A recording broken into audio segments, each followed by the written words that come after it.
Hello, welcome to my channel. This time I will make drama review with the thriller, crime, mystery genre, and also a little bit of politics.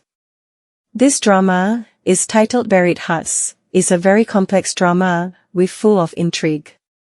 The Korean drama Buried Hearts tells the story of a man who hacked a political black fund worth 2 trillion won to survive. He then killed by a man known as a powerful shadow figure, but did not realize that his account containing 2 trillion won had been hacked first. Because of the murder, he also lost the money. It is said, Seo Dong Ju works as a leader in the chairman's secretary office at Daesan Group. He is known as Daesan Man, someone who devotes his life and death for the interests of Daesan Group. But on the other hand, he actually hides his complicated and passionate ambitions deep in his mind. Seo Dong Ju has the main goal of taking over Daesan Group completely when he has the chance. Dong Ju also experienced a very painful betrayal that made him want revenge. Currently Hong Il-do is holding an open trial and there is Dong Ju watching from behind. He received an order from Yeom Jang Seon to finish the trial immediately. Before the trial, Dong Ju met with board member Yeom Jang Seon, who was attending the open trial. Dong Ju gave him a suit and Seon felt that he was only wearing luxurious clothes. Then Dong Ju opened the box of clothes and Seon was surprised when he saw that there were dollars in the box. He really liked it and asked Dong Ju to convey his thanks to Chairman Cho, the chairman of Daesan, Dong Ju's boss. But Chairman Cho certainly had a certain intention and he wanted to Seon to be able to postpone the trial at the right time. Then Seon told his assistant to search Dong Ju because he was afraid of being recorded and he found a recording device in Dong Ju's clothes. Because he was caught, Dong Ju apologized and Seon forgave him and told him to leave. But Dong Ju didn't want to. He instead invited Seon to talk in a private room and gave him a document to sign. In the document, it was stated that Seon received funds amounting to $720,000. Of course that made him angry and didn't want to sign the document. Dong Ju did that because a hidden camera was found and he only needed Seon's written confession. Seon instead told Dong Ju to take the money and leave, and Dong Ju wouldn't take it back. Then Dong Ju hid the council member and Seon would call the police. Then, Dong Ju showed his cat bell that he had exchanged earlier, and in the bell there was a hidden camera. That was Plan B that he carried out because Plan A had been discovered. Seon was forced to sign the document and he had to carry out Chairman Cho's orders. While the trial was going on, Seon also tried to stop the trial and Il-do knew that Seon was like that because of Dong Ju's influence.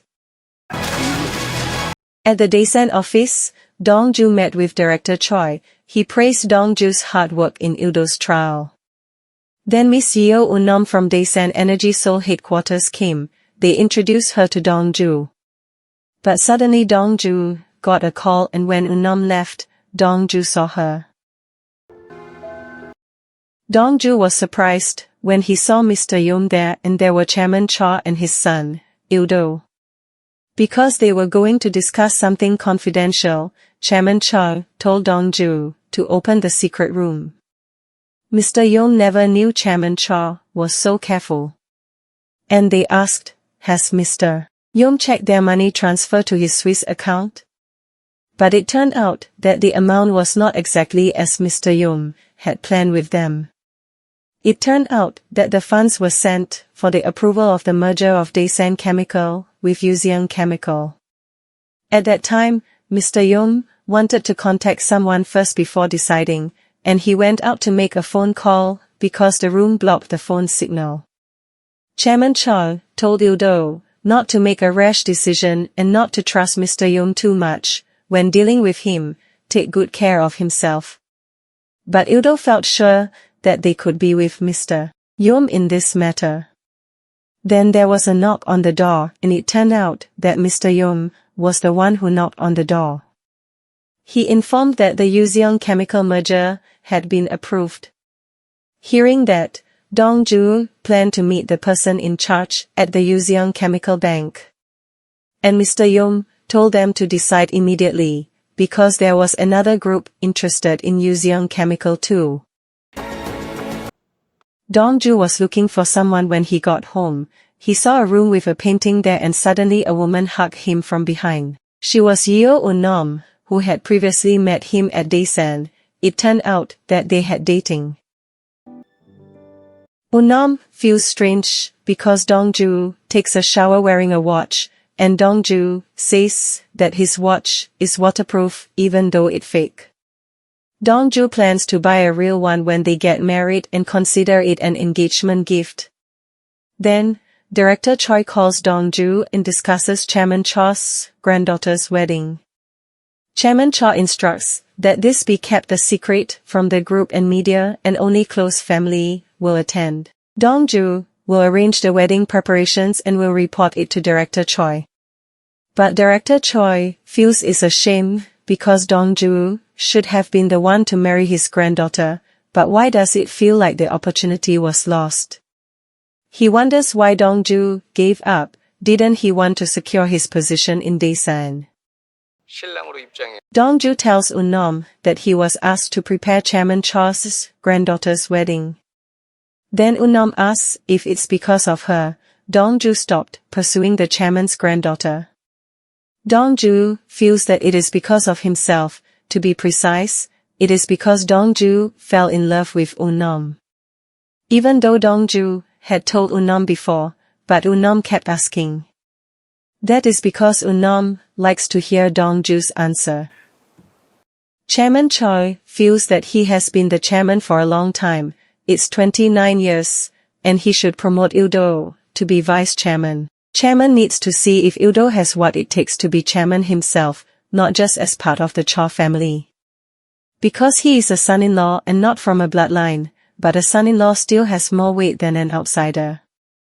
So chairman asked Dong Ju to gather input on Il-do from the subsidiary. And when Il-do wanted to get on the helicopter, Dong Ju came to him and explained that he received an urgent order from the chairman and had to go with Il-do.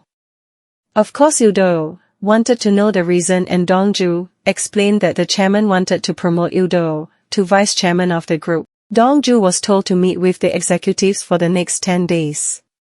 Il-do seemed to like that, and he told Dong Ju to use the helicopter for 10 days so that can save travel time. Dong Ju carries out his duties and uses the helicopter well. He is surprised when he sees Nam, who is already waiting for him. She can't wait to meet Dong Ju until she arrives at the helicopter landing. They release their longing and suddenly Dong Ju gets a call and he has to leave Nam. When she sees Dong Ju going down the stairs, Nam looks at her lover with sharp eyes. It turns out that Dong Ju was called by Director Choi. He was annoyed because if Chairman Choi wanted an evaluation on Il-do, the chairman should have given him an order first. Then he will hand it over to Dong Ju. That's the right way. Even though the chairman had previously said he would hand over the chairman's position to a professional. But in the end, even if he is not blood related, the son-in-law is still closer. Dong Ju feels that the chairman believes Daesan Chemical's expansion is too much for his daughter, Cho Gukui, to handle. So, if Cho Gukui resigns, he asks Director Choi to recommend Dong Ju for the position. Because if Il-do becomes vice chairman, then Dong Ju will recommend Director Choi for the position Daesan Energy president. Previously, Director Choi had told Dong Ju when Dong Ju first joined Daesan. Without a son, the chairman's kingdom is an open battlefield, and he must dream big. Nam and Dong Ju soak in the bath while chatting. If they break up and Dong Ju meets someone else, what will Dong Ju do with his tattoo? Because if Dong Ju has to remove it, it will be painful. but Dong Ju will handle it himself later. Dong Ju said he will appear while holding another woman's hand to make Unnam regret leaving him. Unnam feels her heart is breaking into pieces just imagining Dong Ju with another woman. But Dong Ju is not the type of person who will leave her. If they break up, it's because Unnam left. Unnam said that while crying and looking at his sad lover. Dong Ju said if it wasn't Unnam, Dong Ju wouldn't get married. Dong Ju will stay single forever if he doesn't marry Unnam. Before knowing Unnam, Dong Ju once asked by director Choi to deliver persimmons to Chairman Cho's granddaughter, who is in New York. And at that time he saw a girl watching a violin performance and imagined playing the violin. Chairman Cho's granddaughter is usually called Jennifer Ha, and at that time Dong Ju had never met her, but had to deliver persimmons from Seoul to New York. It turned out that the girl was Unnam. It seemed like that was the first time Dong Ju met Unnam, and he seemed to fall in love with Unnam at that time. In the morning Dong Ju was called by Secretary Gong. She told that Dong Ju was asked to accompany Chairman Cho at his granddaughter's wedding. Then Dong Ju called and looked for Unnam, but he didn't find her. He took the engagement ring that he had prepared. Dong Ju sent a message to Unnam that he would go first and at night he would invite Unnam to dinner together. And it seems that Unnam replied to Dong Ju's message with a specific time schedule. Chairman Choi came to the hotel with Dong Ju and he asked the hotel and Dong Ju to prepare his granddaughter's wedding. And while in the bathroom, he met his high school friend, Yeom Jang, who is now a prosecutor. It seems that when they were in high school, they didn't get along because they still don't like each other at this time. Jang didn't think that someone like Dong Ju could become a director at Daesan, and Dong Ju felt that he could become the president director later. Hearing that, Jang laughed at Dong Ju because today he would become the son-in-law of the granddaughter of the chairman of Daesan. It turned out that Mr. Yeom Jang was the one who arranged the wedding. Mr. Yeom is Jang's uncle.